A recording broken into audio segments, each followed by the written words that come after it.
पेशंटची तब्येत थोडीशी गंभीर होत चाललेली आहे आणि BP त्यांची BSL म्हणजे ब्लड ग्लुकोज लेवल तपासली तर त्यांची BP 210/100 आहे.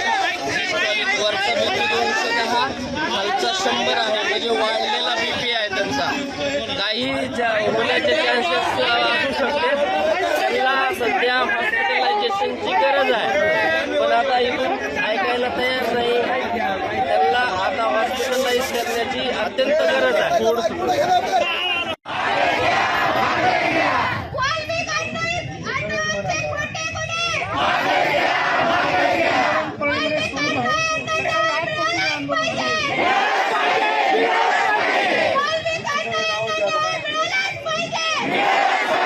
या ठिकाणी वाल्मिक कराडेंच्या आई स्वतः बसल्या आहेत. त्यांची गंभीर प्रकृती बिघडलेली आहे.